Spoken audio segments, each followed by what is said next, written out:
My name is Alara Vance and I died on a Tuesday. The memory is a cold, sharp shard lodged in my heart. The metallic scent of blood, the terrifying weakness seeping into my limbs, and the distant, panicked voices of the nurses. But most of all, I remember the silence from the man whose child I was carrying. The phone call I'd made in a moment of delirium, where I'd heard my sister's faint, fevered whimper in the background and his calm, dismissive reply. Liliana isn't well. It's just a fever. I'll be there when I can. He never came. I died with our son, my life bleeding out onto sterile white sheets. A final tragic transaction for a man who valued me less than my sister's slightest discomfort. When I opened my eyes, I expected an afterlife of nothingness.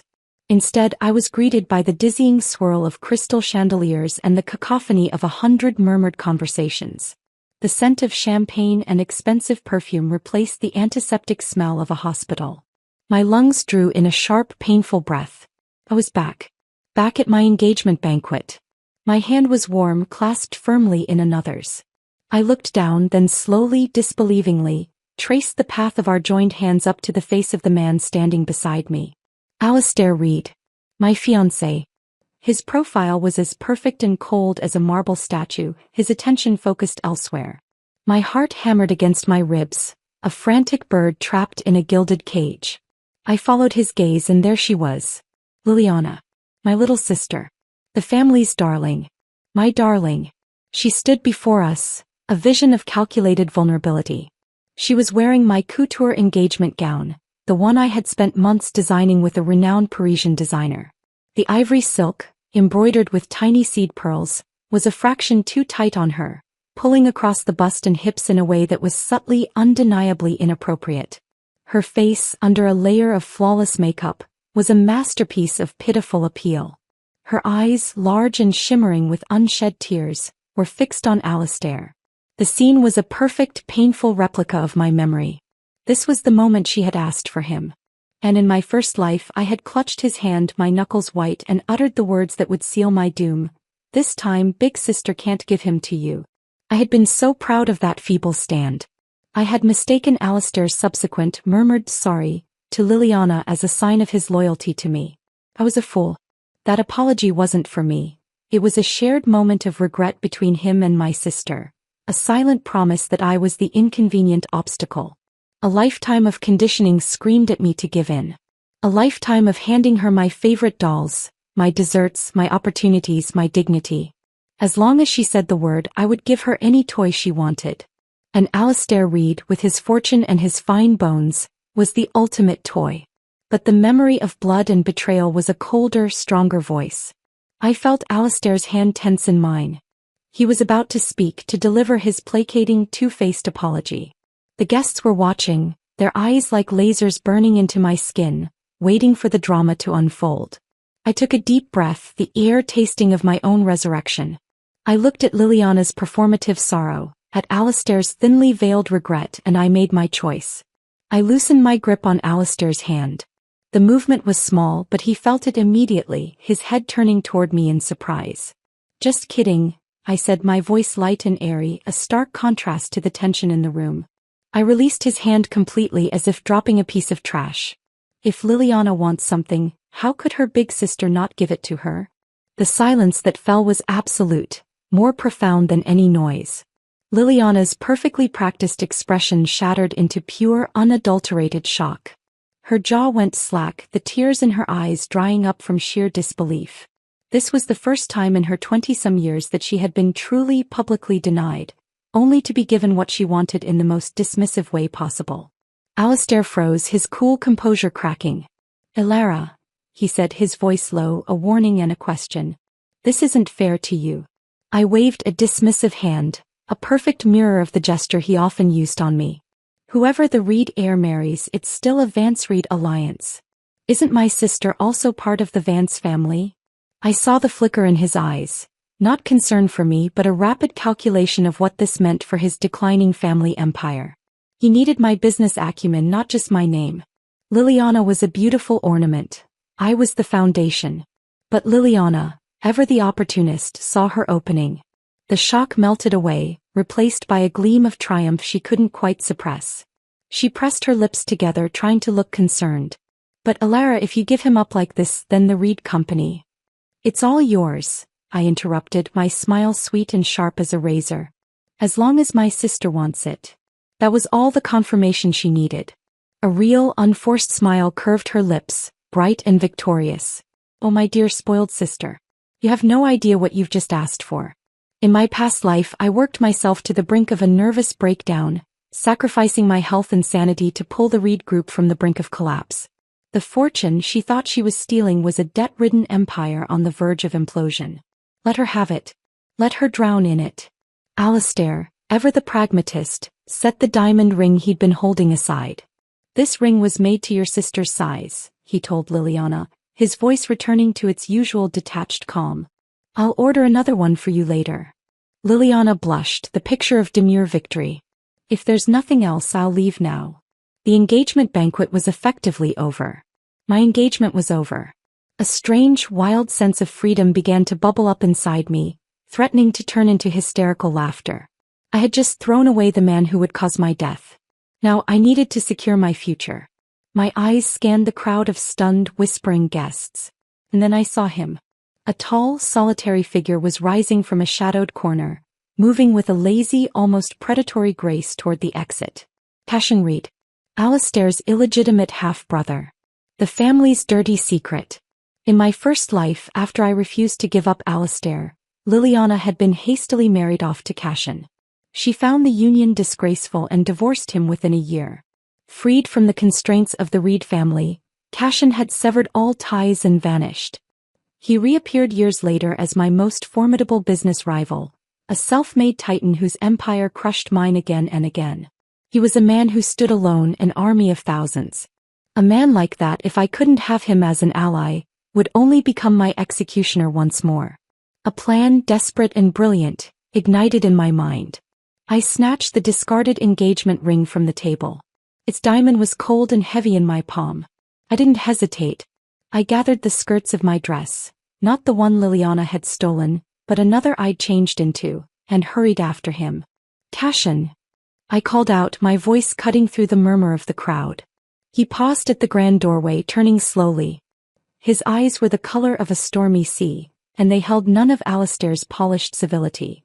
They were raw, intelligent, and deeply cynical. I stopped before him, my chest heaving slightly. I thrust the ring toward him. Marry me.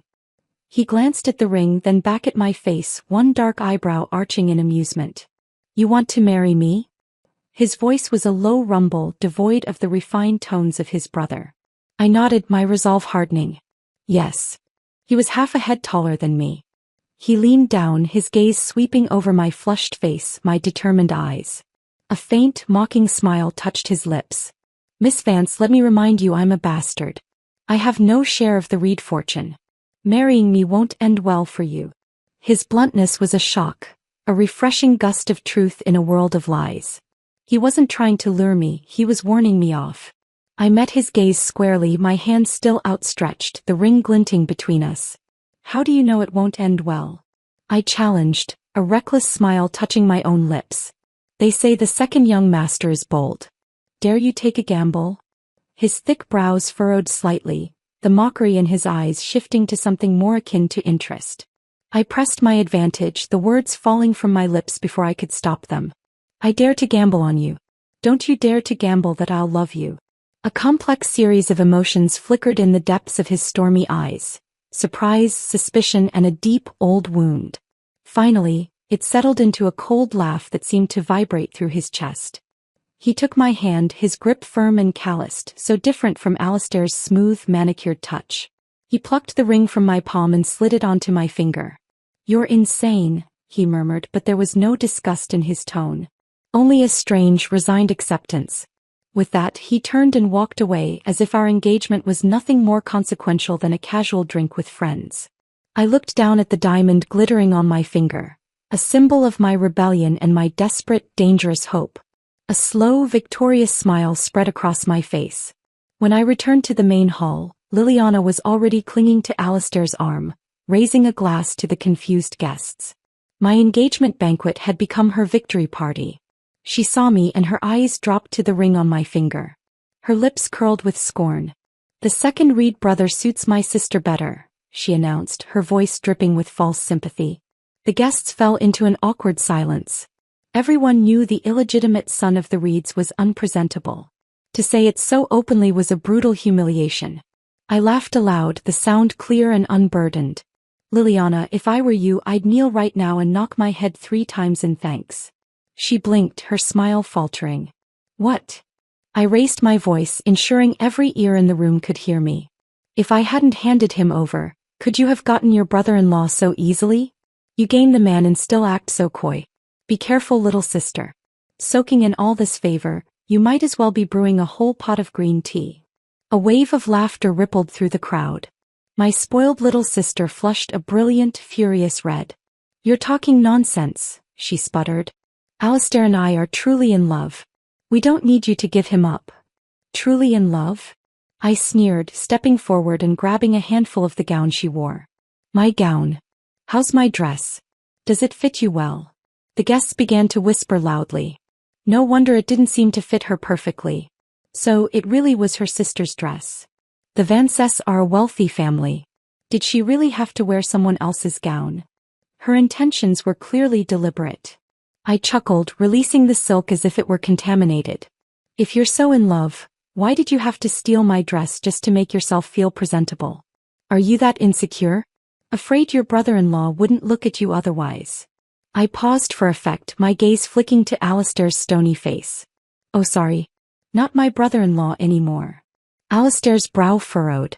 Enough already, Alara. Just a few words and you're angry, Alistair? I picked up a forgotten glass of champagne from a passing tray and raised it high. I look at him calmly and raise my glass. Wishing you a long and happy life together. My tone was so casual, so utterly devoid of the heartbreak he clearly expected that it threw him off balance. His frown deepened. People are just like that. Winning what they desire brings joy. But if the one who gave it up shows no trace of regret, the heart can't help but feel uneasy. I was here precisely to make them uneasy. I drained the glass, the champagne bubbling on my tongue like a promise. The first move was made. The board was set. This time I was playing to win. The days that followed my explosive re-engagement were a whirlwind of silent condemnation and open gossip. The Vance estate, which had always been my gilded cage, now felt like a hostile territory. My mother, Serafina, couldn't meet my eyes. Her love, always conditional, had now fully retracted, bestowed entirely upon her biological daughter, the triumphant Liliana. My stepfather, Arthur Vance, viewed me with a new, cold disappointment. I had embarrassed the family not by being jilted, but by choosing a path he deemed beneath our status. Liliana and Alistair's wedding was a spectacle of opulence, far grander than my first wedding had been in my previous life. It was a public declaration of her victory and his family's renewed, if fragile, standing. I watched it from a distance, a ghost at my own funeral, feeling nothing but a cold, detached satisfaction. Cashin and I had no wedding. On the day we got our marriage certificate, we found a small, quiet restaurant and ate a meal in near silence. That was it. That was our marriage. See. Cashin grinned, his expression carelessly mocking as he swirled the wine in his glass. Being with me brings you nothing good. I took a sip of my own wine, the rich flavor a small comfort. Don't worry, I said, my voice steady. You still have me. Under my name, the Vance family assigned me a share of assets. It was small but profitable. Not insignificant for the two of us, both now castaways from our respective families. Cashin hadn't expected me to take it so calmly. He froze for a moment, the careless mask slipping just enough for me to see a flicker of genuine surprise, before his features settled back into their usual indifference. Then I guess we'll starve slowly, he quipped, but the edge was gone from his voice. No wonder Liliana had divorced him in my past life. With this kind of temperament she never could have handled him. But I didn't feel angry. He and I weren't so different. In the Vance household, what was I but the same as an illegitimate child? The daughter from my mother's first marriage, a permanent reminder of a past she wanted to forget. I had no right to oppose, no qualification to be truly recognized. The true heir, Liliana, could take whatever she wanted and all I could do was yield. The family gave me a name, gave me some benefits, and in return I was expected to be dutiful and proper, repaying them with everything I had. As for the foolish longing I had for genuine affection, I should have known better than to show it. Liliana was always waiting for me to earn more for her, and no one in the house ever cared to listen to my complaints. Little by little, I had buried those selfish desires until it was as if they had never existed. Moonlight spilled through the floor-to-ceiling windows of our modest apartment, casting long dramatic shadows across Cashin's sharp features. He was leaning against the window frame looking out at the city lights, a solitary figure even in his own home. Suddenly I wondered if my approach had been wrong. I wanted to use him to take advantage of his future rise to carve a path for myself. But the way I had tried to lure him with the promise of love, the very thing I had always craved and never received, felt a little cruel. The wine in my glass trembled slightly. Still, I felt no anger at his lack of cooperation.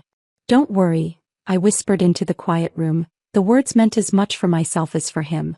"As long as I'm breathing, I'll do what I can to clear the way for you." He turned his head, his stormy eyes narrowing in the dim light. I continued, my voice low. "When you've lacked something for too long and then you see it missing in someone else, some people will only make them suffer more. Others will give all they can to make up for it." I met his gaze squarely. I was the latter. He froze completely this time. Maybe it was just my imagination, but his eyes didn't look so detached anymore. Instead, he lifted his glass in a slow, deliberate mock salute. "Miss Vance," he said, the title sounding like a challenge on his lips. "Once you give me something, there's no taking it back. Think carefully before you say it." I let out a soft, helpless sigh and walked over to him, clinking my glass against his. The sound was a clear, sharp note in the silent room. "What do you take me for?" He didn't answer, only continued to watch me, his expression unreadable. Liliana's honeymoon period of playing house didn't last long. The news began to trickle in, then pour. The Reed Group, which I had once painstakingly stabilized, was a complex beast, and Liliana had no idea how to tame it. Accounts that had always been steady under my watch began to show staggering losses. Meanwhile, the small portfolio of assets I still controlled under the Vance name was thriving, making record profits that far outstripped her deficits. After all, in my past life I had kept the Vance family secure at the top while dragging the nearly dead Reeds to the summit of the business world. Managing a few assets this time around was child's play. I knew every market fluctuation, every risky investment, every golden opportunity before it even appeared. It was like playing a game of chess where I already knew every move my opponent would make. But at a family dinner not long after, the atmosphere was thick with unspoken accusations. The opulent dining room felt smaller, the air harder to breathe. "Ilara," my mother began, her voice saccharine and sharp. "Your recent performance in business has been excellent. We're all so impressed. But your sister has run into a bit of trouble. Don't you think you should take your profits and help her?" I had just lifted a spoon of soup to my lips. I paused, slowly lowering it back into the bowl, the porcelain clinking softly against the silver. I raised my head and met her gaze. She continued, a rehearsed speech delivered with maternal concern. "I've calculated it. If you move over your recent profits along with your current liquid funds, it will be just enough to cover the gap for several months. As the elder sister, you ought to contribute to the family." I nearly laughed aloud. The audacity was breathtaking. "Dad, Mom," I said, my voice cool and even. "When I suffered losses in the past, you always told me to figure it out myself. To learn from my mistakes. But now that Liliana's arrogance has led to losses, suddenly I'm expected to empty everything I have to help her. And besides," I added, my eyes flicking to Liliana's petulant face, "that includes the Reed Enterprises, what she snatched by wrecking my engagement banquet in the first place. Do I still owe her?" Liliana, who was always used to having our parents fight her battles, widened her eyes in faux outrage. "How could you not owe me, Ilara?" she whined. "If it hadn't been for you so readily giving Alistair to me, I should have known better than to think the shares of the Reed family handed to me as a dowry weren't burning hot to the touch. If my sister had warned me even a little, I wouldn't have stumbled so badly." And she was right. The Reed assets were indeed a trap. At that time, the Reed family was already on the verge of collapse. They just wanted to throw the burden onto me, convinced that I was soft-hearted enough to save both them and the Vance family at once. Too bad that was in my past life. This time Liliana couldn't shoulder the load. She was nothing but an empty-headed girl with no experience, and the weight was crushing her. Elara, my mother scolded, her patience wearing thin. You always had the duty to support your sister. Now that her business is failing and debt is piling up, don't you share the blame? Come on, moving that capital isn't hard for you. Didn't you just secure a large sum of funding? Don't think I don't know. She seemed worried about upsetting my stepfather, and her tone turned sharp and biting. Normally, the old Elara would have swallowed her pride, bowed her head and acquiesced. But now I slowly, deliberately set my napkin on the table and stood up. Impossible, I said, the word flat and final. My mother slapped the table, the china rattling. I refuse. That's bridge capital, I explained, my voice cold and clear. If I hand it to Liliana to patch her hole, she'll just lose it again. Then my entire funding chain will collapse and neither side will earn anything. Do you know how hard I fought for those partners? If I ruin that cooperation now, what will happen to our reputation? Who will dare work with the Vances in the future? Finally, my stepfather, Arthur, spoke. He had been silent until now, his presence a looming judgment. Are you sure about this path, Elara? His voice was low, brooking no argument. I met his cold, dismissive eyes. Of course I'm sure. I won't sacrifice myself to dress others in glory a second time. His lips twitched, a sure sign of his fury. Very well, Elara. Seems I've given you too much freedom, and you've started to think this family can't survive without you. He rose to his full height, looking down at me. From today on, your authority to manage Vance Group affairs is revoked. All assets under your name are taken back. Go back to where you came from. My mother's face went pale, but not from worry for me. The way she leaned toward him so carefully told me what she really feared, that his anger would spill onto her. Ever since Liliana was born, I had been nothing but an extra in their eyes. If not for my talent in business, they would have thrown me out long ago. My stepfather turned and patted Liliana's head, his voice softening. Don't be afraid. Daddy will give you all of Elara's funds. Those debts of yours are nothing. Be good. Liliana nestled into their arms, dabbing at non-existent tears, her voice soft as silk. Thank you, Daddy. But when she looked at me over his shoulder, her gaze was smug and disdainful, a viper enjoying its kill. The process was swift and brutal. All my positions in the Vance Group were stripped away. Overnight, I became the most thoroughly discarded member of the family. My mother even ordered the servants to toss my belongings into suitcases and delete my contact information from the family registry. I stood outside the wrought iron gates of the Vance estate. The door slammed in my face without a moment's hesitation. My mother didn't even spare me a final glance. The limousines glided past me up the driveway, their occupants ignoring the daughter they had cast out. I lowered my eyes, but there was no ripple of pain inside me. The desperate craving for affection I'd once had was long buried. It had already died in my heart, so even being abandoned now only met me with a chilling calm. I had been ready for this all along. I was dragging my suitcase down the manicured sidewalk, about to call for a driver, when a sleek, black car that looked like it had been built for speed rather than luxury pulled up beside me. The window slid down silently, revealing Cashin's roguish face. He was wearing a simple black t-shirt, his hair slightly messy as if he'd just run his hands through it. Miss Vance, he said, a lazy smirk playing on his lips. Going on a trip? Of course he already knew. My being kicked out of the Vance family was no secret. Liliana had probably announced it to the whole world. He had likely been waiting nearby just to watch the spectacle. He grinned without a care. Want your husband to give you a lift? I didn't hesitate. I won't be polite. I pulled the car door open and climbed into the low-slung passenger seat, then got out again to heave my luggage into the small trunk. He paused, watching my efficient, unceremonious movements. You really don't hold back, do you? He mused, a note of genuine amusement in his voice. As he pulled the car away from the curb, leaving the opulent prison of my old life behind, I allowed myself a small, grim smile. There was at least one business the Vances couldn't take from me. That was the small import-export company my biological father had left behind. After his death, it was transferred under my name. My mother had always dismissed it as a worthless, dusty relic, so she hadn't even mentioned it when they cast me out. It wasn't much, but it was a patch of land to stand on. A foothold. As long as the mountain stands, there will always be firewood to burn. With Cashin and me together we wouldn't starve. But I knew, with a cold certainty settling in my stomach, that the Vances and the Reeds were not done with me. The battle had only just begun, and the first skirmish had left me wounded but not defeated.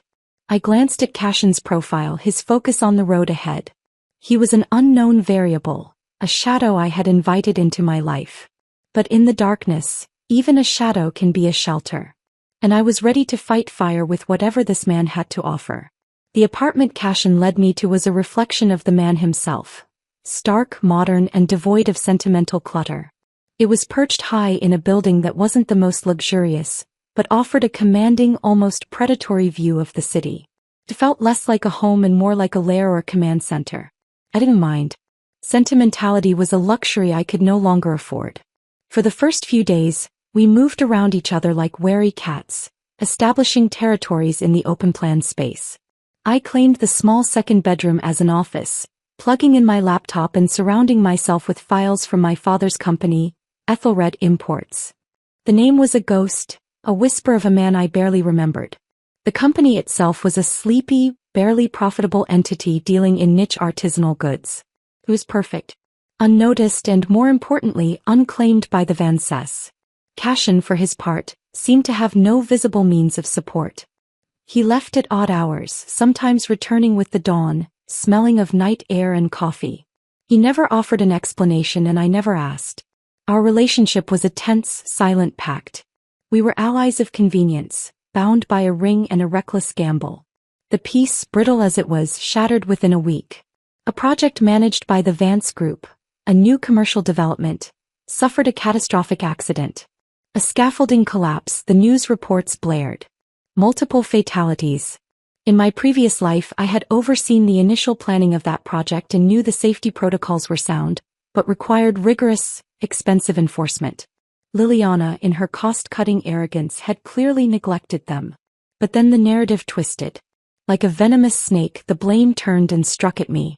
The Vances, through a web of legal loopholes and a subclause in an old partnership agreement, dumped the liability onto Ethelred Imports. They claimed we were responsible for a faulty component in the scaffolding hardware, a shipment we had facilitated years ago. It was a brazen, brutal move. Arthur Vance was publicly crucifying his discarded stepdaughter to save his precious biological daughter and her floundering new husband. The morning the lawsuit was served, I arrived at the modest office of Ethelred Imports to find a nightmare. The narrow street was clogged with news vans, their satellite dishes piercing the gray sky like morbid flowers. A crowd had gathered, angry, grieving families holding up photos of the dead, their faces contorted with a pain I recognized all too well. The air was thick with their shouted accusations and the flash of cameras. Murderer. Vance scum. Your company killed my son. I tried to push through, my heart a frantic drum against my ribs. A rotten tomato hit the doorframe next to my head, splattering red and acidic across the glass. The physicality of the hatred stunned me. This was my mother's doing. She was using the same method that had hounded my own father, a gentle man who'd been driven into an early grave by relentless financial and social pressure. She saw me as a stubborn stain and she was using a blowtorch to scrub me out. The weight of it, the sheer unfairness, was a physical blow. I managed to stagger into the office, past my terrified secretary Lily, and into the relative silence of my small room. I collapsed into my chair, my body trembling. The voices outside were a relentless tide, and for a moment I was a child again, listening to creditors pound on our door, watching my father's spirit break piece by piece. I would not break. I would be damned before I bowed to her. I would not let her think I was as easy to trample as my father had been. The stress, the sleepless nights, and the raw fury conspired against me.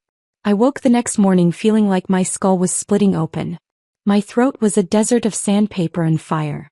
The flu or something worse had taken root, seizing the opportunity my weakened state provided.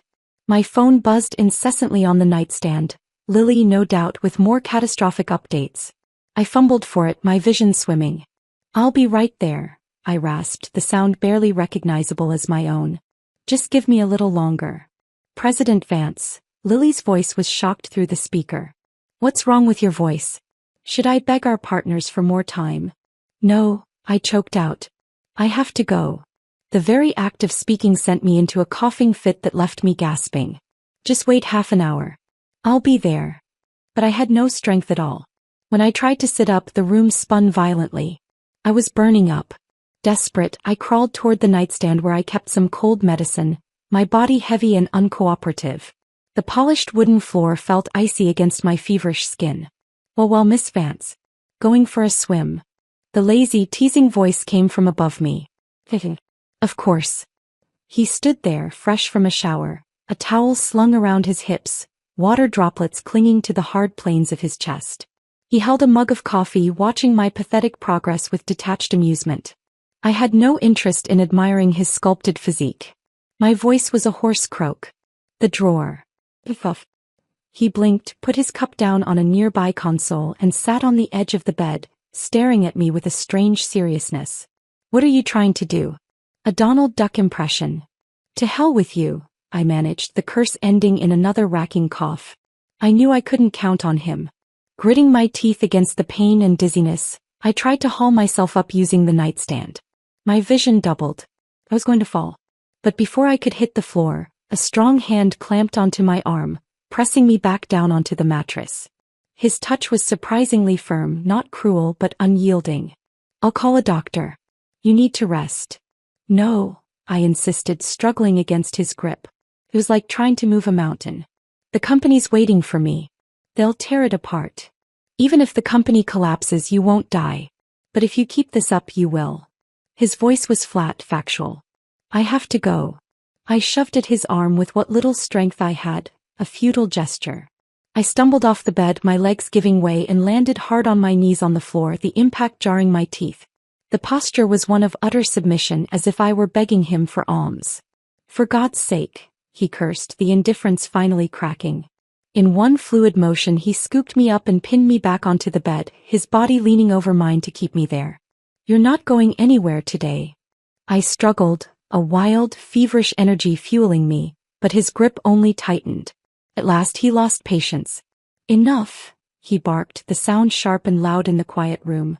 He was shouting at me, his face inches from mine, the storm in his eyes now a full-blown hurricane. Do you want to die before you're satisfied? Look at yourself right now. His shout shocked me into a moment of terrible, fever-drenched clarity.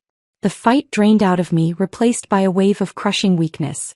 Clenching my teeth, the truth I had been holding back tumbled out, fueled by delirium and despair.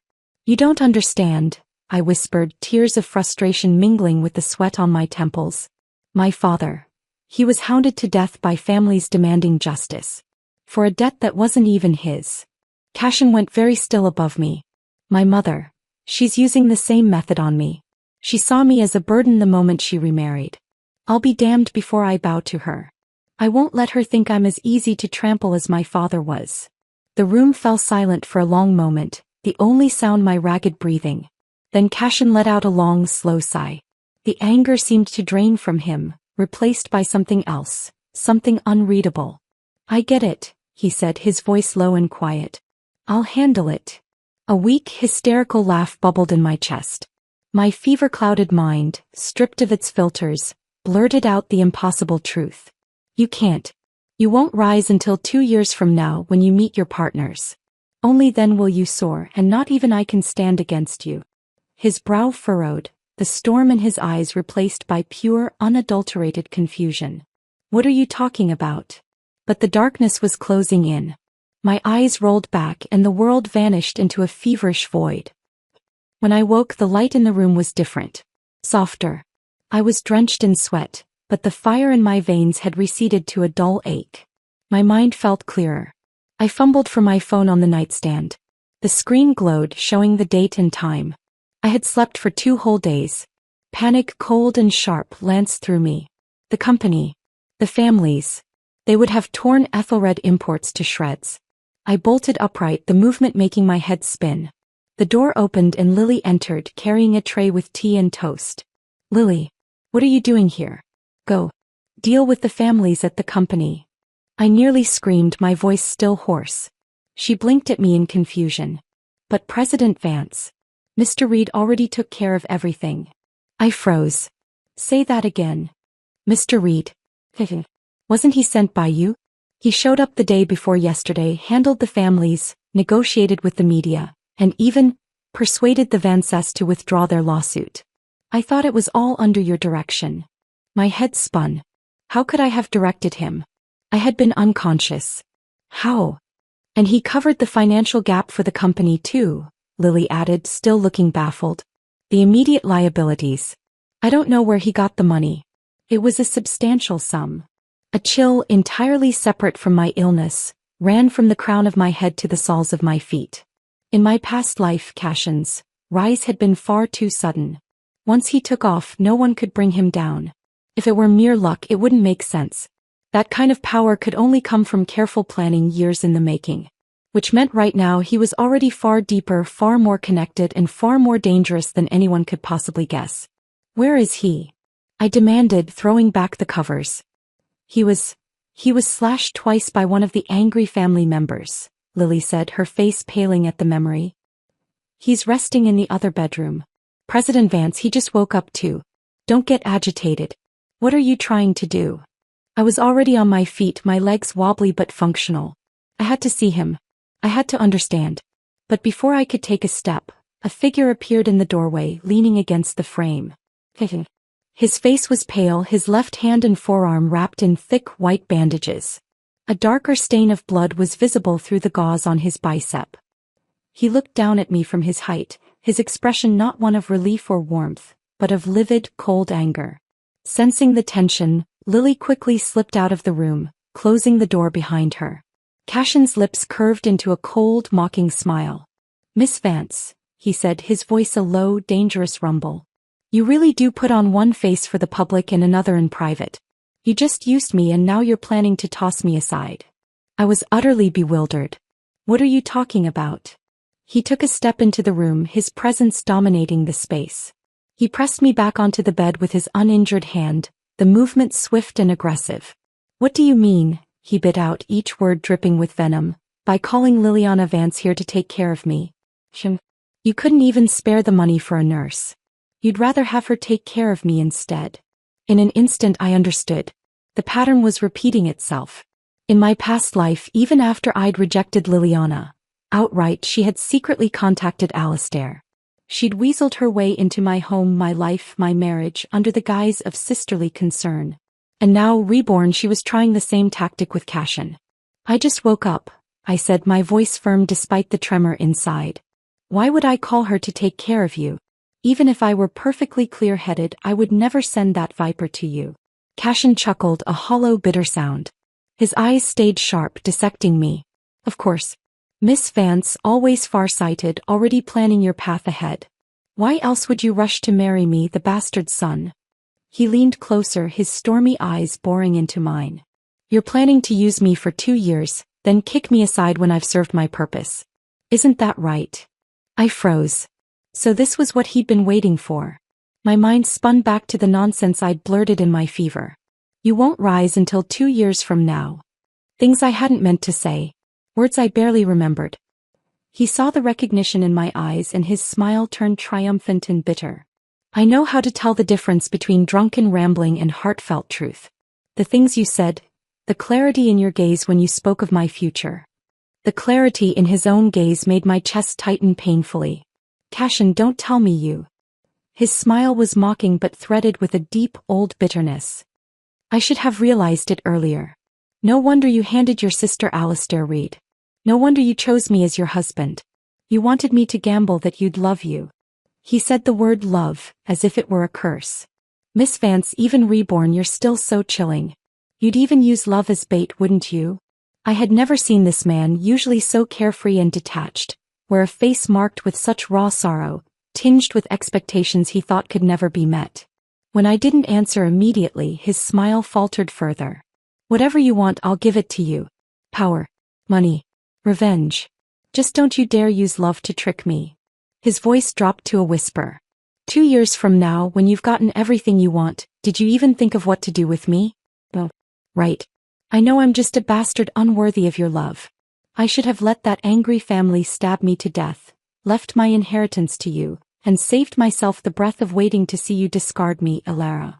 The self-loathing in his voice was a physical blow.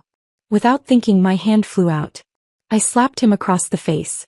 I didn't dare use much force, afraid to hurt him further, but my hand still stung when it landed. He froze, the red mark blooming on his cheekbone.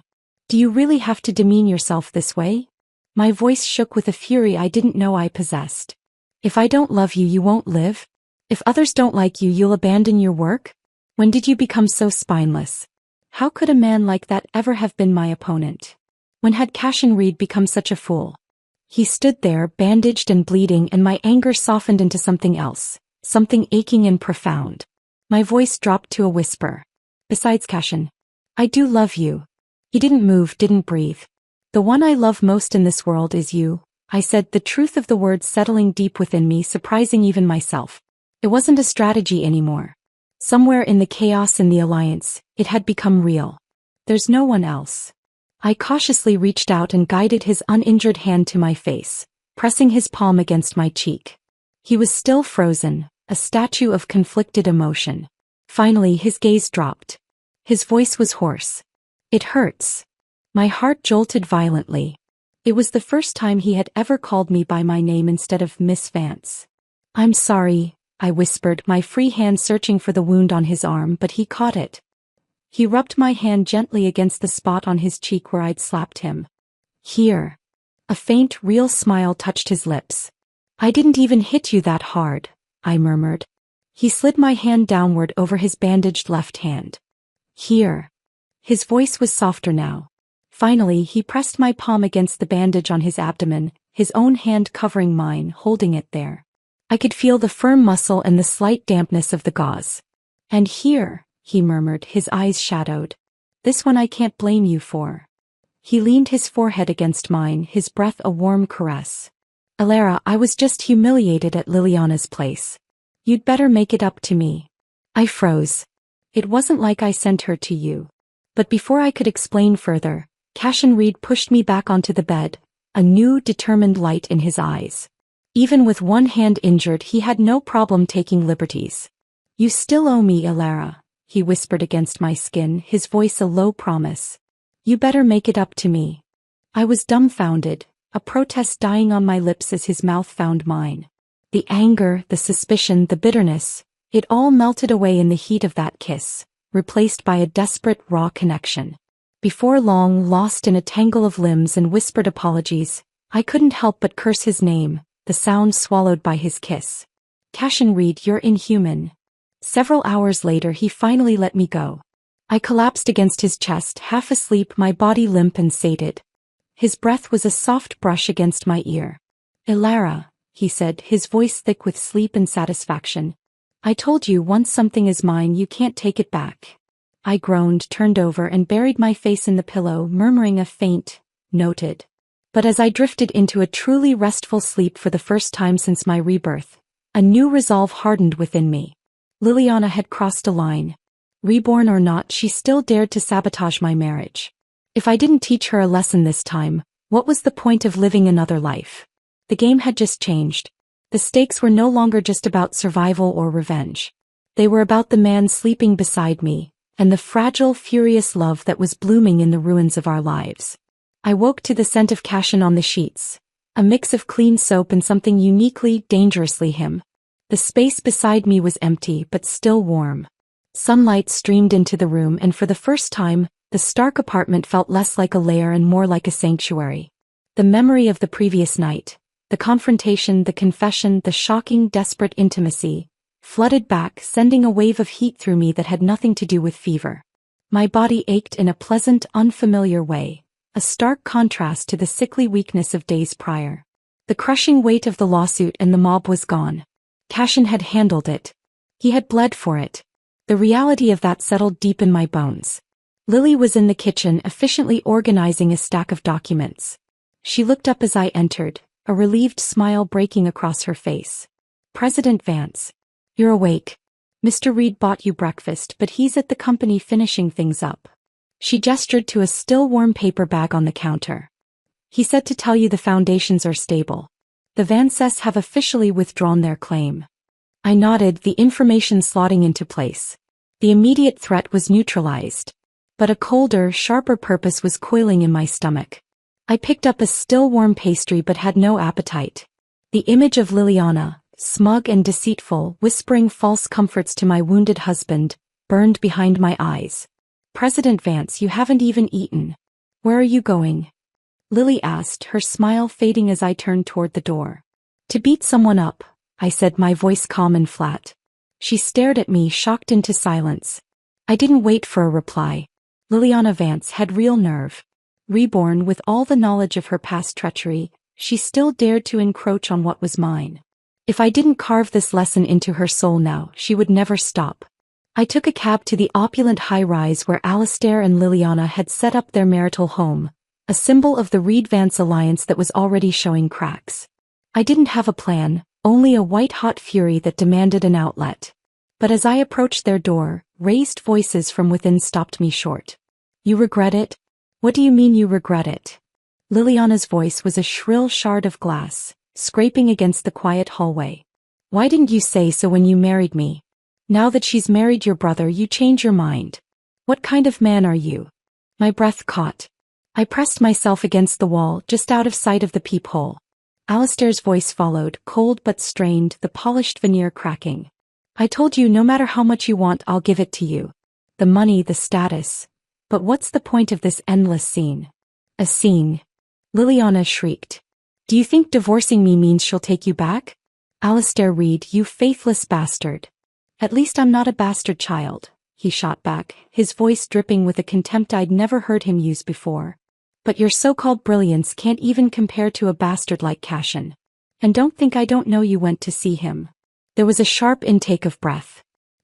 You spied on me? I finally saw his true strength, didn't you? Alistair's tone was laced with a bitter, knowing triumph. The way he handled that lawsuit, the resources he mobilized overnight. And now you think you married the wrong person. Fine. Then divorce me quickly and stop delaying both of our happiness. The shouting abruptly stopped. The door was wrenched open and both of them stood there, frozen as they saw me. Alistair's eyes, which had been dark with anger, lit up with a desperate, pathetic hope. His gaze raked over me, taking in my simple clothes, my clear eyes, the life that had returned to my face. Ilara, he breathed, my name a tremulous prayer on his lips. My vision darkened for a second. Why did hearing him call me Ilara, with that possessive longing, make my skin crawl? The memory of his coldness in my past life, his abandonment as I bled out, was a ghost between us. Now was not the time for this. The confrontation I'd craved now felt tawdry and pointless. I had what I needed, the confirmation of their crumbling facade. I turned on my heel and ran. Ilara, wait. Alistair shouted after me, his footsteps echoing in the hall. If you walk out now, don't you ever come back. Let go. I yelled, wrenching my arm free from his grasping hand as he caught up to me at the elevator. Don't make me say it twice. I leapt into the waiting cab, my heart hammering. Drive. Quick. The driver, a cap pulled low over his eyes, nodded and pulled away from the curb with a smooth, powerful acceleration that felt at odds with the modest vehicle. I leaned back, closing my eyes, trying to erase the image of Alistair's desperate face. I had to leave that madman behind me. The cab sped through the streets and by some strange coincidence, stopped right in front of my apartment building. Perfect timing. I started to praise the driver's efficiency until he lifted his baseball cap, revealing a familiar roguish face. My words died in my throat. You, I stammered, my mind reeling. What are you doing here? His long fingers tapped the steering wheel casually. My brother still can't stop thinking about you, huh? The lazy tone didn't hide the sharp edge beneath. I swallowed hard, the feeling in my chest ominous. Sure enough, his low, mocking laugh followed. Unlike me, no one's ever remembered me. He looked out the windshield, his profile stark. From the moment I have memories, all I ever heard was being cursed as a bastard. At 6 years old, when they finally dragged me back to the Reed family, I was starved, frozen, unloved. Not a single kind word from anyone. Enough, I blurted out, panicked by the raw pain he was so casually exposing. I remember you. I'll always remember you. Forever. His expression turned triumphant, the vulnerability vanishing as if it had never been. Is that so? He purred, turning those stormy eyes on me. Then prove it. I turned my head away, my cheeks burning. I couldn't understand this man. In my past life, he had been my undefeatable enemy, a titan of industry I could never bring down. And in private he was like this, A complex, wounded, and dangerously elusive creature. He raised a brow, clearly about to press me further. Terrified of what he might say next, of the emotional chasm he was opening, I acted on pure instinct. I leaned across the console and kissed him. It was meant to be a swift, silencing gesture. A period at the end of his sentence. But the moment my lips touched his, the seatbelt snapped loose. Before I could react, his arm locked around my waist, dragging me across the console and onto his lap, straddling him in the confined space of the car. He held my hips firmly, tilting his head up to look at me, his eyes dark and hungry. "Not proof enough," he murmured, his voice a rough whisper against my mouth. And for the next several hours, in the dim privacy of that car and then the tangled sheets of our bed, I became his proof. It was different from the night before. That had been about anger and resolution. This was about possession and a desperate, unspoken pact. He was mapping a new territory, not of business or revenge but of us, and he was leaving no inch unclaimed. Perhaps because of my rebirth, or perhaps because my presence had lit a fuse within him, Cashin's rise came earlier and more explosively than in my last life. Our alliance, Ethelred Cashin Holdings, became a silent, swift predator in the business world. We moved with a synchronicity that was almost frightening, leveraging my knowledge of future markets with his unnerving ability to find and exploit hidden opportunities and connections. It was during a review of our funding that I made the discovery. The partner who had provided that crucial, enormous bridge loan to save Ethelred Imports, the one I had fought so hard to secure, was not an external financier. The shell company traced back to a nascent enterprise wholly owned by Cashin Reed.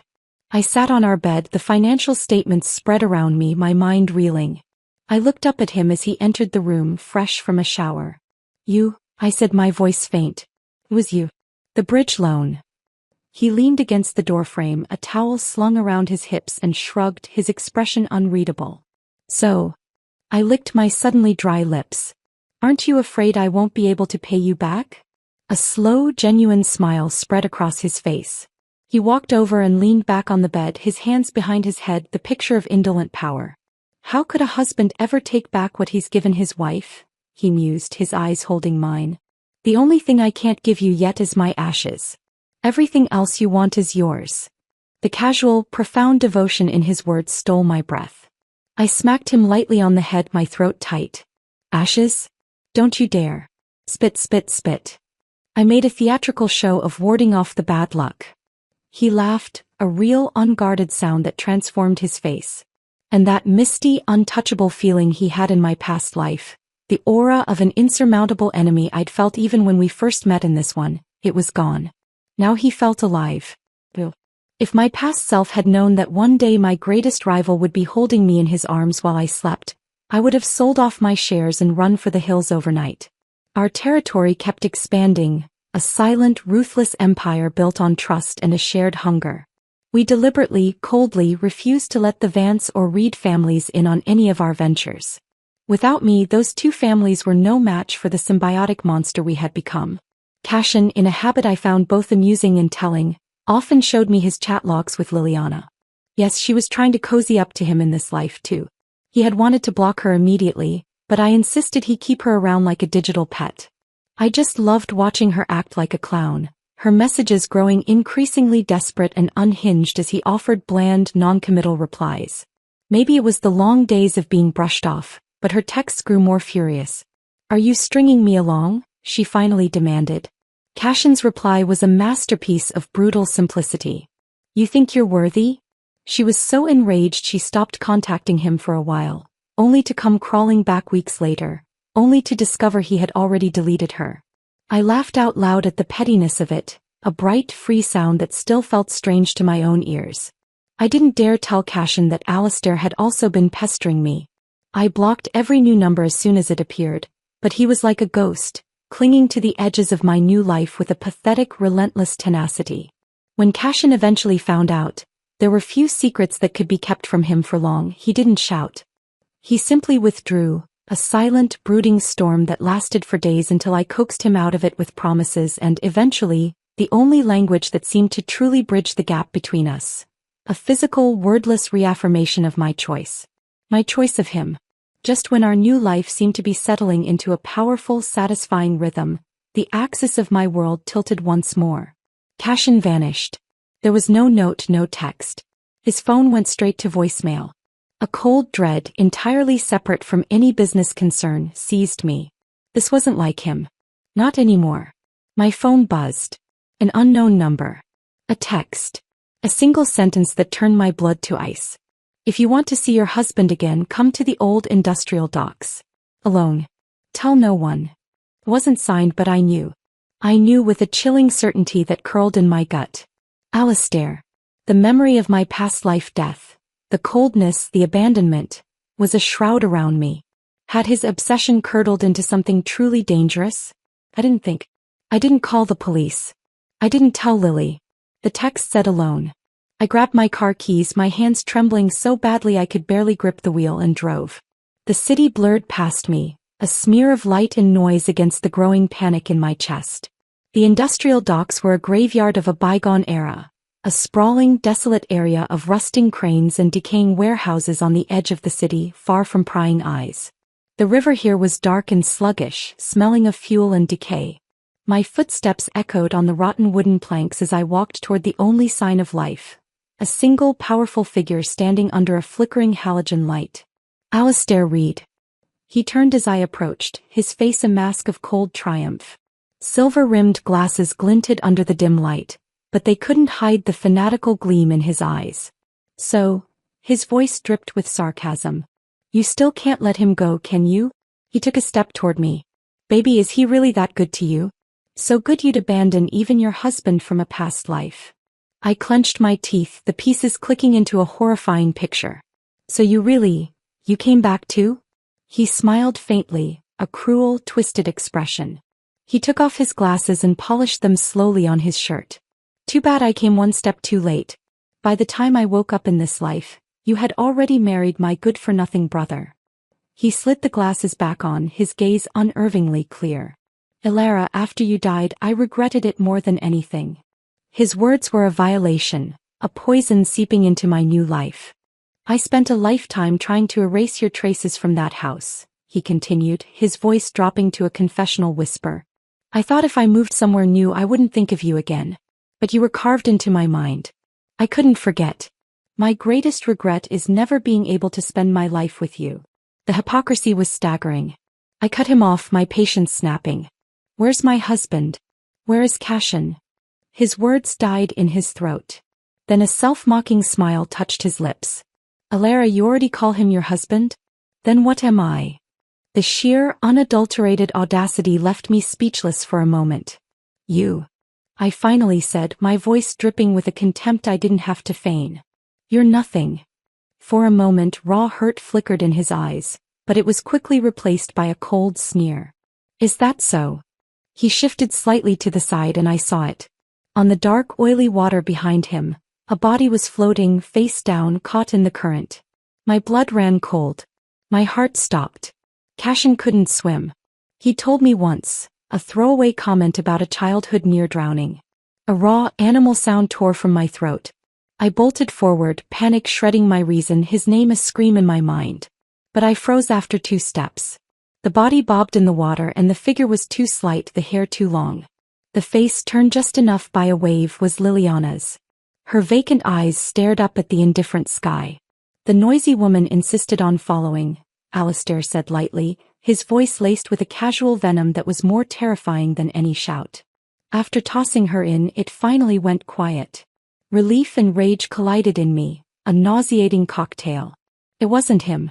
If not for her, Alistair continued, you and I never would have been torn apart in the last life. And your corpse was disposed of here too. He gestured around the remote, decaying dock. This place is perfect. No cameras, no witnesses. All I need to say is you slipped and fell and no one would question it. A cold, sharp laugh escaped me. Always someone else's fault, isn't it, Alistair Reed? You really are the same man I knew in my past life. His brow furrowed hard, my scorn hitting its mark. Elara, this dock is close to international waters, he said, his voice taking on a lecturing tone. These ships are all registered to tiny countries with no real laws. Once we reach the high seas, murder is nothing at all. I turned fully to face him, my fear evaporating, replaced by a glacial calm. Good. Then put me with my husband. I'll die with him. Alistair flinched as though struck by something sharp. His fingers trembled almost imperceptibly. Of course Cashin is that good, I sneered, pushing the knife in deeper, twisting it. Isn't he 1,000, 10,000 times better than you? If I can't see him one last time before I die, I'll never rest in peace. After being with Cashin for so long, I had picked up a little of his reckless, confrontational manner. To Alistair, my words were the highest form of provocation. His expression shifted again and again, from hurt to fury to a hardened resolve, finally settling into a cold, dead laugh. I came back through all this hardship to find you, he ground out, not to watch you flutter around with someone else. He raised his hand. Suddenly the darkness came alive. Hulking men poured out from the shadows of a nearby ship and the rusted huts on the shore, surrounding me. Alistair chuckled, the sound devoid of any warmth. Take her onto the ship, he commanded. She's coming with us. I took a step back but collided with one of the burly men behind me. His grip was like iron. Alistair's voice lowered, intense and certain. Elara, I'll take you somewhere no one will ever find you. There you'll be my only wife. You'll be mine for this lifetime. You're insane, I ground out through my teeth, struggling against the man's hold. Do you really think I came here alone? My secretary already called the police. He smirked, a look of pitying superiority on his face. Lily, I'm sorry. She's been mine for a long time. The betrayal was a physical blow to my chest, stealing my breath. In my rush, I hadn't thought it through. I should have reported it myself. I had been so afraid for Cashin, so sure that Alistair's obsession had turned homicidal, that I had walked right into his trap. Before I could say another word, a gag was shoved into my mouth, the coarse fabric choking my protests. They dragged me, kicking and fighting, toward the waiting ship. Its dark hull loomed like a monstrous leviathan. And boom. A deafening explosion tore through the night. The ship meant to take me vanished into a fireball of splintered wood and twisted metal. Then another. And another. The other docked ships erupted one by one, the concussive blasts rocking the very foundations of the dock. Sirens wailed in the distance, growing louder and closer, their lights painting the smoke-filled sky in pulses of red and blue. Alistair's men scattered in panic. Damn it! Weren't we told there were no cops? One yelled. Don't just stand there. Run. But in moments, police floodlights cut through the chaos, surrounding them from every side. Officers swarmed the dock, rounding up the fleeing men. Alistair stood frozen, his perfect plan disintegrating before his eyes. I stood alone in the center of the desolate dock, the gag still in my mouth, staring out at the burning river. Slowly, from behind a curtain of smoke and flame, the only surviving boat drifted toward me. Its hatch opened smoothly, and Cashin Reed stepped out. He looked utterly unharmed, even bored. In one hand he held a small black remote detonator. He flashed me a grin that was all teeth and triumph. Wife, he said, his voice cutting cleanly through the chaos. Your hero has arrived. I was still clutching the rag they'd stuffed in my mouth. I could only stare at him, speechless, as he walked toward me, the inferno at his back a fitting coronation for the king of shadows I had married. He had not been the damsel in distress. He had been the architect of the rescue. And he had blown up half the dock to prove it. Cashin didn't just walk. He strolled as if the burning river and the screaming sirens were a particularly interesting art installation. He stopped before me, his eyes crinkling at the corners with a dark amusement. With a gentleness that belied the scene, he reached up and plucked the gag from my mouth. I coughed, my throat raw. You blew up the ships. Just the ugly ones, he said, his thumb stroking my cheek where the rough fabric had chafed the skin. His gaze flickered over my shoulder to where Alistair was being shoved into a police car, his face a mask of stunned fury. He always did have terrible taste in transportation. The casual violence of it, the sheer, unadulterated power he had wielded so precisely, should have terrified me. Instead, a hysterical laugh bubbled in my chest. This was the man I had married. The one who had been my ruin in another life. Now he was my nuclear option. He led me past the chaos, his arm a solid, possessive bar around my waist. We didn't speak until we were in the quiet of our car, the sounds of the dock fading behind us. Lily, I finally asked, my voice small. Turned, he confirmed, his tone matter-of-fact. Alistair bought her loyalty months ago. She was the one who told him about my movements, about this secret funding. She was the one who texted you to come alone. He glanced at me. She's in custody too. Embezzlement. The evidence was surprisingly easy to find once I knew where to look. I leaned my head back against the seat, the final piece of my old life clicking into a prison cell. There was no sadness, only a cold, final closure. The fallout was swift and merciless. The public scandal was a tsunami. Alistair Reed, scion of a once great family, arrested for kidnapping, conspiracy, and the attempted murder of his own wife. The evidence Cashin had provided to the police, audio recordings, financial trails, Lily's testimony, was irrefutable. The Reed name, already teetering, was utterly obliterated. The Vance family, intricately linked to the Reeds through Liliana and their own shady dealings to prop up the failing empire, was caught in the undertow. Arthur Vance was arrested for fraud, conspiracy, and his role in the deadly scaffolding collapse. The empire he had built, the one he had valued over his stepdaughter, crumbled into dust within weeks. My mother came to our apartment. She didn't call. She just appeared at the door, her face haggard, her expensive clothes looking rumpled and out of place in our modern, minimalist hallway. "Ilara," she breathed, her eyes red-rimmed. "You have to help him. You have to testify for your father." He didn't know what Alistair was planning. "We're ruined." I stood in the doorway, not inviting her in.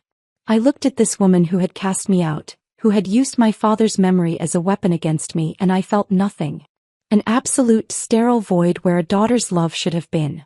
I smiled, a small cold thing. "My people will show you out," I said softly. "That woman, I don't know her. Didn't she just throw me out not long ago?" The color drained from her face. "Ilara, I'm your mother." "The mother I knew died a long time ago," I said, and closed the door in her face. The click of the lock was the sound of a final chapter closing. I leaned against the door, listening to her faint, receding sobs, and felt the last ghost of my past life finally, completely dissolve. I didn't even bother arranging Arthur's funeral when months later, hounded by debt collectors and facing a lifetime in prison, he killed himself with charcoal in a shabby hotel room. The news was a brief, bleak footnote. The mighty Vance reduced to ash. Cashin, on the other hand, spent 2 days kneeling on a washboard in a theatrical display of penance before I finally forgave him for the heart attack he'd given me. "Wife," he'd said, his voice a low, coaxing rumble as he looked up at me from his decidedly uncomfortable perch. "The plan was too dangerous. That's why I didn't tell you. I didn't expect you to care about me so much, rushing in there all alone." A slow, devastating smile spread across his face. "I'm so happy." "Happy? My ass," I muttered, trying to hold on to my anger. But his eyes darkened and he pulled out his one surefire trick. The one that disarmed me every time. "Ilara," he began, his voice dropping into that rare, vulnerable register he used only for this. "I don't have a grandma. She never liked me. She was the first to curse me as a bastard when I was little. There's no one in my past who ever wanted me. Just you." My head pounded with a mix of frustration and a love so fierce it terrified me. I cut him off. "Enough. Enough. Fine. I forgive you." "Okay." He tapped his lips, the vulnerability vanishing, replaced by a predatory gleam. "And how will you apologize?" That night, once again, I became his pillow, his sanctuary, his proof. And in the quiet hours, when he held me tight and whispered into my hair that what was his could never be taken away, I finally, truly believed him. With the Vance and Reed dynasties in ruins, a vacuum was left in the city's business world. Cashin and I moved to fill it not as scavengers but as conquerors. Ethelred Cashin Holdings was no longer a silent predator. It was a crowned king. We consolidated power with a ruthlessness that was both admired and feared. My foresight and his seemingly bottomless well of resources and strategic genius were an unstoppable combination. We bought the hollowed-out shell of the Vance Group for a pittance at a forced auction. I walked through the opulent headquarters, now silent and echoing, the ghost of my stepfather's ambition a stale smell in the air. I didn't feel triumph. I felt a clean, surgical finality. I was erasing a stain. Cashin let me lead the restructuring. It was my victory to orchestrate. I fired the old guard, the sycophants who had looked down on me, and installed a new merit-based leadership. The company that had once tried to break me was now a sleek, powerful engine under my complete control. One evening we stood in the penthouse office that had once been Arthur Vance's. The city sprawled beneath us, a tapestry of light at our feet. Cashin came to stand behind me, his hands resting on my hips, his chin on my shoulder. "It's all yours," he murmured. "It's ours," I corrected, leaning back into his solid warmth. He was silent for a moment. "He never knew what he had in you. None of them did." "I know," I said. And for the first time the knowledge didn't come with a pang of old hurt. It was just a fact. Our life settled into a new, powerful rhythm. We were partners in every sense of the word. In the boardroom we were a unified front, a perfectly synchronized machine. At home we were a tempestuous, passionate and deeply loyal unit. The man who had been a shadow was now the center of my universe, and I, the woman who had once been his greatest obstacle, was now the foundation of his. The world saw Cashin Reed as the enigmatic, ruthless bastard who had risen from the ashes to claim a throne. They saw me as his brilliant, equally ruthless queen. They didn't see the man who would wake in the night, his body tense from a nightmare he would never speak of, and whose only comfort was to curl himself around me, his face buried in my hair until his breathing evened out. They didn't see the woman who, for the first time in 2 lifetimes, slept through the night without the ghost of blood-stained sheets haunting her dreams. One afternoon I was going through the final boxes of Vance memorabilia that had been sent to my office. I was about to toss a heavy ledger book into the shredding bin when a faded, sepia-toned photograph slipped from its pages and fluttered to the floor. I picked it up. It was a picture of a man with kind eyes and a gentle smile, holding the hand of a little girl on a swing. My father. And the little girl was me. I had forgotten this photo existed. I had forgotten his face could look so at peace. I traced the faded image with my finger, a dull ache blooming in my chest. Not the sharp pain of fresh grief, but the older, quieter ache of a love that had been lost too soon. I didn't hear Cashin enter. He moved like a ghost when he wanted to. He looked over my shoulder at the photograph. "He looks like you," he said quietly. "Around the eyes." I nodded, unable to speak. "He'd be proud of you, Alara," Cashin said, his voice certain. "Not of this." He gestured at the opulent office, the skyline view. "But of you. Of the person you became. Of the fight you never gave up." Tears I didn't know I had left welled in my eyes, hot and sudden. They weren't tears of sadness for my father or for my lost family. They were tears of release. For the little girl on the swing who had spent so long trying to earn a love that was never coming. She could finally rest. Cashin didn't try to comfort me with empty words. He simply took the photograph from my trembling hands, placed it carefully on my desk and then pulled me into his arms. He held me while I cried, my tears soaking into his shirt, his hand a steady, warm pressure on my back. He was my anchor in the storm of my own history. When the tears subsided, I looked up at him. "What about you?" asked my voice thick. "Is there anyone from your past, anyone you'd want to remember?" His stormy gaze grew distant, looking at something I couldn't see. "The past is a country I have no interest in revisiting," he said, his voice flat. "It's full of ghosts who never cared if I lived or died." He looked down at me, his focus returning, sharp and intense. "You're my present, Alara. You're my future. That's all that matters." And I knew with a certainty that settled deep in my soul, that it was the same for me. The desperate craving for affection from those who would never give it was gone. The need to prove my worth to a family that saw me as a tool was extinguished. I had lost everything. My name, my family, my past. And yet I had gained the one thing I never dared to hope for in either of my lives. A love that was fierce, loyal, and utterly, devastatingly real. A love that had seen the worst of me, my calculation, my desperation, my rage, and had not flinched. A love that had fought for me with the same ruthless intensity with which I had learned to fight for myself. My rebirth was not a chance to change the past. It was a chance to choose differently. And this time I had chosen him. With Cashin by my side, I no longer feared ruin because we had built something that could not be ruined. I no longer feared betrayal because the only person whose loyalty I needed was holding me in his arms. I no longer feared the future because for the first time, it was truly, completely ours. In the quiet of that office, surrounded by the ghosts of my past, I finally understood. The journey had been paved with pain and vengeance, but it had led me here. To a throne built not just on power but on partnership. to a life not just of survival but of purpose, and to a man who loved me with the same shattered, formidable and wholehearted intensity with which I loved him. It was more than enough. It was everything. The peace we built felt like a fortress. 4 months, we moved through our world as its undisputed rulers, our partnership a seamless dance of ambition and affection. The scandal had faded from the headlines, replaced by awe for our company's meteoric rise. Cashin's past as the bastard son was now a gritty origin story, and my own was a tale of triumphant resilience. We were untouchable, or so I thought. The first crack appeared on a Tuesday. A plain, unmarked envelope was delivered to my office at Ethelred Cashin Holdings. No return address. Inside was a single grainy photograph. It was of a young woman with dark hair, her face turned partly away, but the profile was unmistakably mine. She was standing on a familiar rotten dock, the one where Liliana had died. The timestamp in the corner was from 2 weeks prior. My blood ran cold. It was impossible. I hadn't been to those docks since the night of the fire. I showed it to Cashin that evening.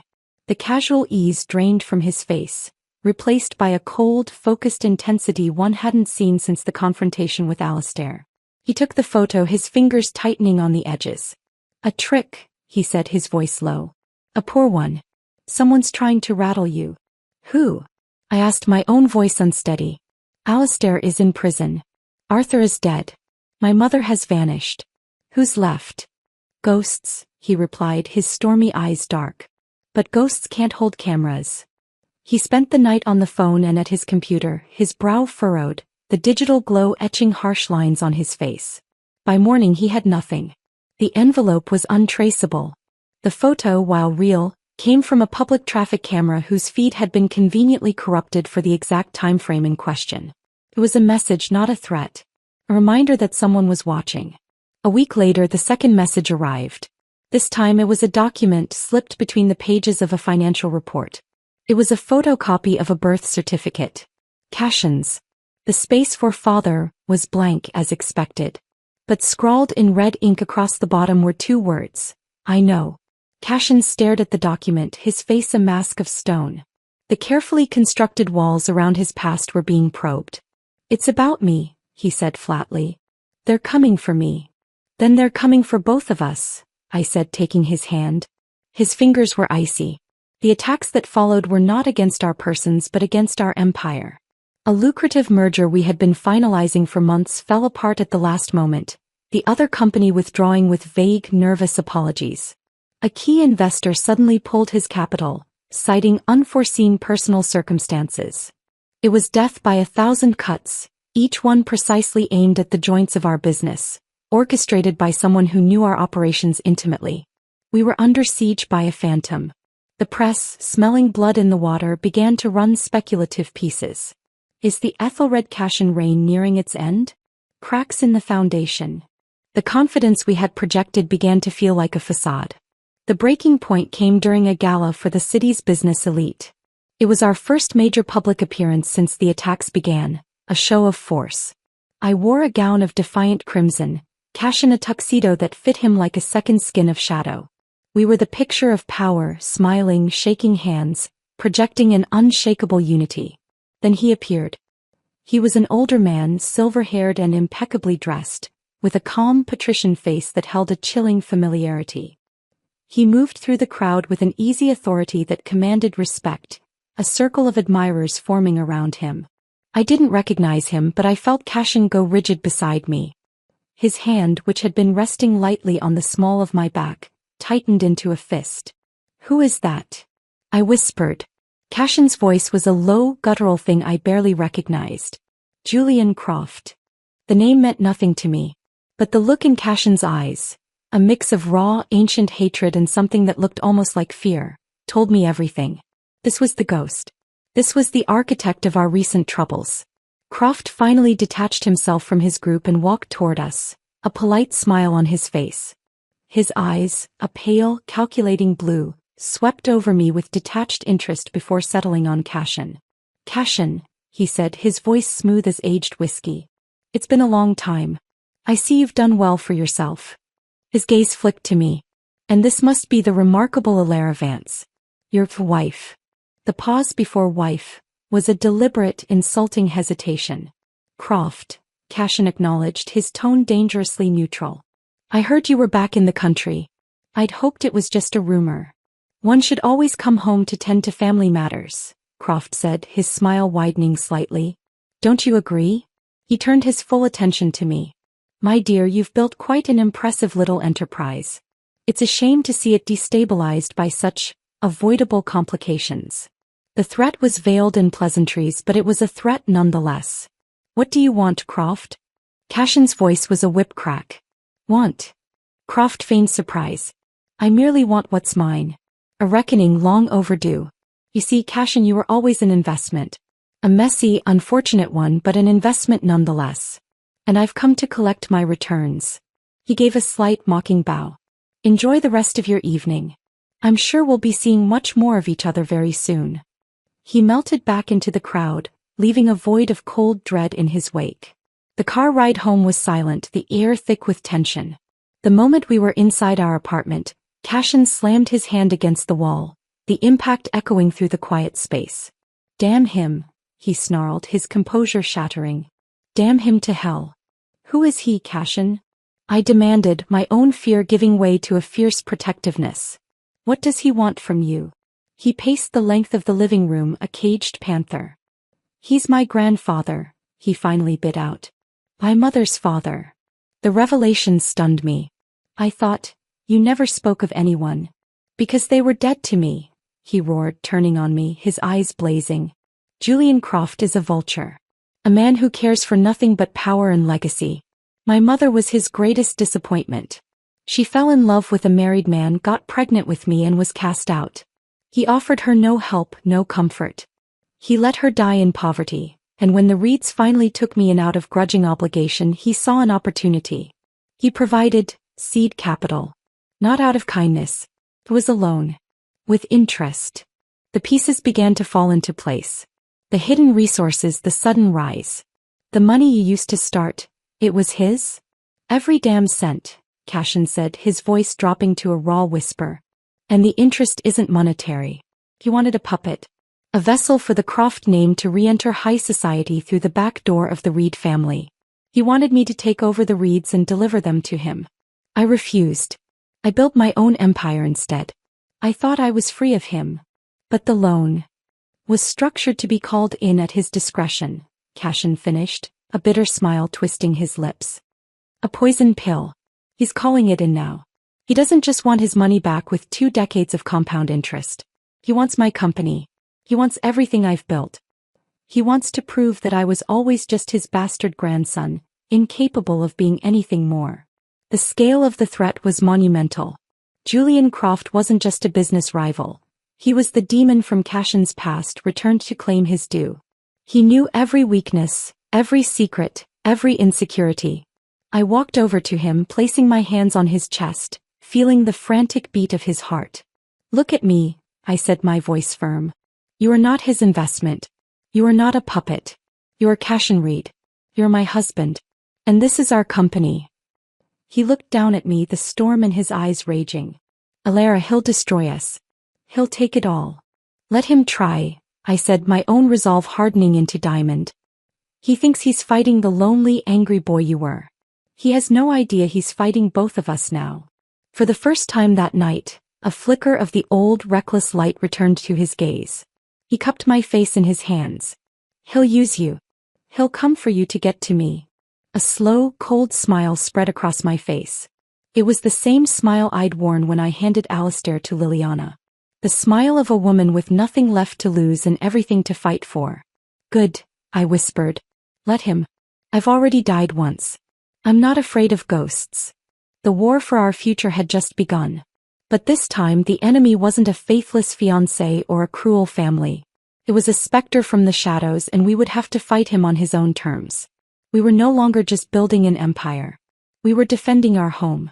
The war with Julian Croft was not fought in boardrooms with hostile takeovers, but in the shadows with whispers and knives. He was a master of a different kind of warfare. One of reputation, of influence, of turning allies into neutrals and neutrals into enemies. The avoidable complications he had mentioned manifested as a coordinated smear campaign. Whispers about the instability of my mental state after my traumatic family history began to circulate. Anonymous sources questioned the legality of Cashin's initial capital, hinting at dark criminal origins. Our stock price, once unassailable, began a slow, sickening slide. The vultures were circling and Julian Croft was their master. Cashin became a man possessed. The playful, teasing husband was gone, replaced by a strategist burning with a cold fire. He spent days and nights in his study, a map of our corporate and personal connections spread across the walls, tracing the invisible threads Croft was pulling.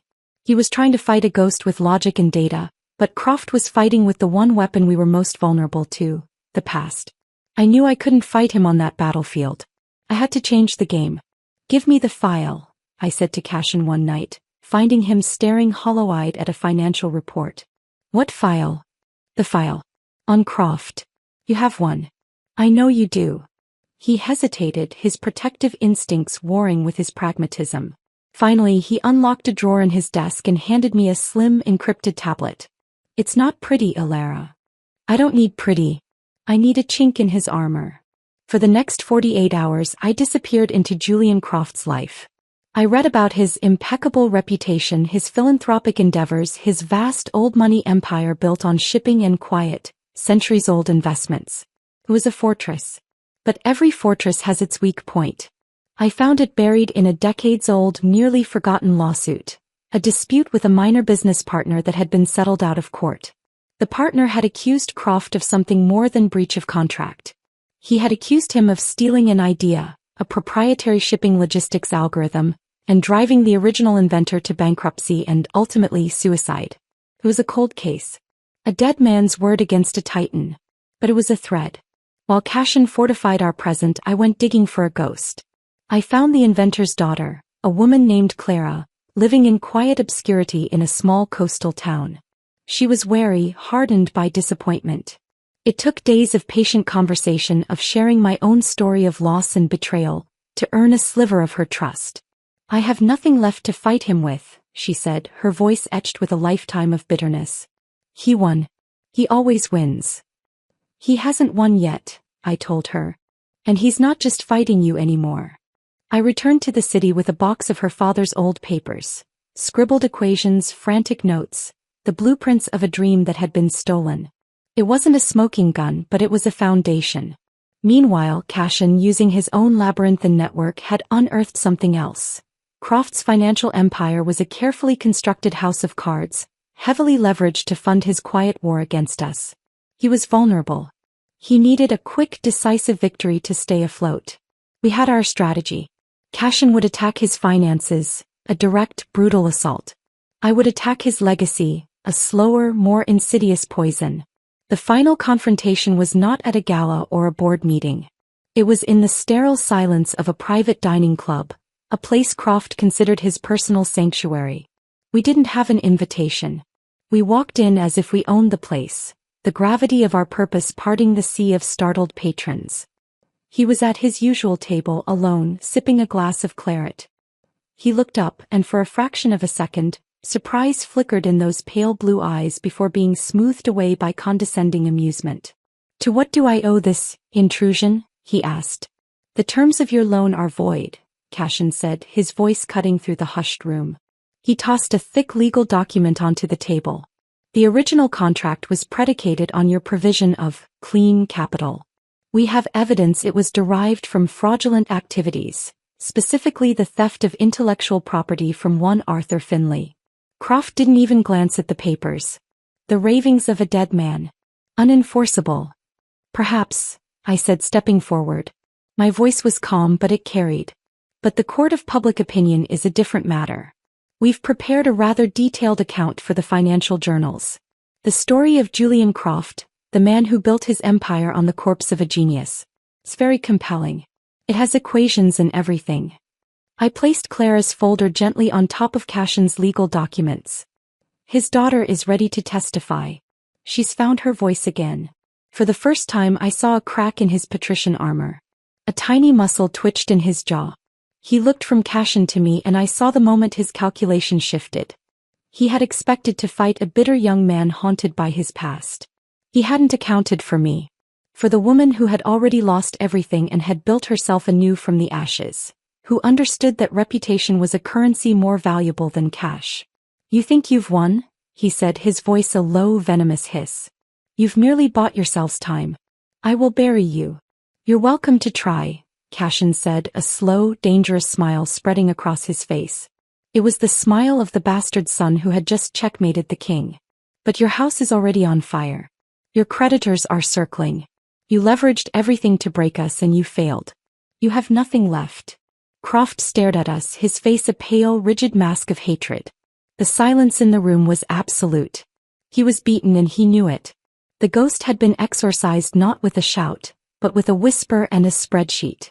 We turned and walked out, leaving him sitting in the ruins of his own arrogance. The aftermath was a quiet implosion. Julian Croft's empire, built on secrets and stolen dreams, collapsed within weeks. There was no dramatic arrest, no final showdown. He simply vanished from public life, his name becoming a cautionary footnote. The attacks on our company ceased. The whispers died down. The stock price stabilized, then began to climb again, stronger than before. We stood once more on the balcony of our penthouse, the city lights glittering below. The air was clean, the silence between us comfortable and deep. It's over, I said, leaning my head against his shoulder. No, Cashin replied, his arm tightening around me. It's just beginning. The real beginning. He was right. The battles with Alistair, with my family, with Croft, they had all been about surviving the past. About defending what was ours. Now for the first time there were no ghosts at the door. No enemies lurking in the shadows. The future stretched out before us, vast and uncharted, and it was truly, completely ours to shape. I looked up at him, at the man who had been my enemy, my ally, my husband, my salvation. The storm in his eyes had finally stilled, replaced by a profound, quiet peace. My father would be proud of you too, you know, I said softly. He looked down at me, a question in his gaze. You built something real, I continued. Not from his money or his name, but from your own will. You broke the cycle. He didn't speak. He simply bent his head and kissed me, a kiss that was not about passion or possession but about promise. A promise for the future we would build together. A future free from the chains of the past. In both my lives I had fought for love, for approval, for survival. I had clawed my way up from the depths of betrayal and despair. I had faced down death and ruin. And it had all led me here, to this moment, to this man. The rebirth had not just given me a second chance. It had given me him. And with Cashin by my side I was no longer Alara Vance, the scorned stepdaughter, or Alara Reed, the ruthless queen. I was simply Alara. Whole. Unbroken. And finally, irrevocably free. The end.